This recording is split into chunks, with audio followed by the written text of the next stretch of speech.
ప్రభు అయిన యేసుక్రీస్తునందు మీ అందరికీ శుభములు. ఆయన కొండ మీద నుండి దిగి వచ్చినప్పుడు బహు జన సమూహము ఆయన వెంబడించెను. యేసుక్రీస్తు కొండ నుంచి దిగి వచ్చినప్పుడు బహు జన సమూహము ఆయన వెంబడిస్తున్నారు.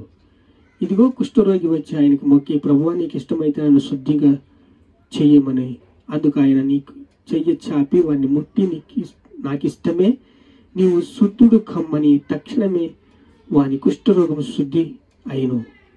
యేసు ఎవరికో ఏమీ చెప్పవద్దు సుమి అని, సాక్షార్థమైన నీ దేహమును యాజకుని కనుపరుచుకోమని, మోషే నియమించిన కానుకను సమర్పించమని చెప్పెను. కుష్ఠరోగి వచ్చి అడిగాడు, అయ్యా నాకు కుష్ఠరోగం ఉంది, నన్ను బాగు చెయ్యి. జనసమూహాన్ని పంపివేశాడు. కుష్ఠరోగితో మాట్లాడుతున్నాడు. ఎవరికి చెప్పొద్దు అంటే అక్కడ పట్టణంలో గలిబిలి ఎదురైంది. రాత్రంతా తండ్రితో ఐక్యమై మాట్లాడుతున్నాడు. పాత నిబంధనను కొట్టివేస్తున్నాడు, కొత్త నిబంధనను స్థిరపరుస్తున్నాడు. రాబోయే రోజుల్లో మనకి యేసుక్రీస్తును మాదిరిగా ఉంచాలని, యేసుక్రీస్తుని దేవుడిగా ప్రభువుగా మనకి రావాలని, ముందుకు రావాలని ఆయన పాత కట్లని తెంపేసి కొత్త నిబంధన స్థిరపరుస్తున్నాడు 12 మందితో. ఆ 12 మంది గాలితో ఎగిరిపోయినట్లు మళ్ళీ ఎగిరిపోతున్నారు. అలా ఎగిరిపోతున్న సమయంలో మరలా వాళ్ళని పోగేసి వాళ్ళతోని నిబంధన చేసుకుంటున్నాడు. తాను తండ్రికి అర్పణగా అర్పించుకోబోతున్నాడు. ఇప్పుడు కుష్ఠి రోగి తన కుష్ఠిని ఏం చేస్తున్నాడు? జీవిస్తున్నాడు.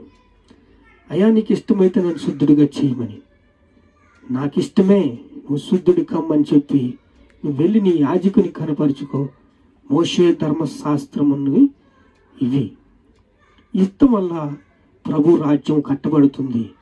నువ్వు ఇవ్వటం వల్ల ప్రభు రాజ్యము కట్టబడి, కనపరచబడి, స్థిరపరచబడి, ప్రభు రాజ్యం కట్టబడితే నీవు దేవునికి అర్పణగా ఉంటావు, ప్రతిష్టగా ఉంటావు. దేవుని రాజ్యానికి కట్టబడడానికి నువ్వు ఒక ఇటుకగా ఉంటావు, ఒక ఫిల్లర్గా ఉంటావు.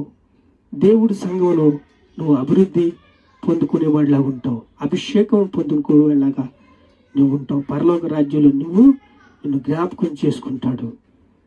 దేవుడు ఒక కుష్ఠరోగిని బాగు చేసి మోషే ధర్మశాస్త్రాన్ని మనం ఇవ్వటం నేర్పిస్తున్నాడు. ఎందుకంటే ప్రభు రాజ్యం కట్టబడాలంటే ఇవ్వాలి.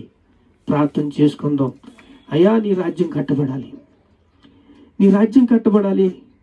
అయ్యా మాకు తండ్రి కుష్ఠరోగి నాయన శుద్ధుడయ్యాడు, మోషే ధర్మశాస్త్రం ప్రకారం కానుక చెల్లించమని అందరికీ బాధ్యతలు అప్పచెప్తున్నావు తండ్రి. మీకు స్తోత్రాలు.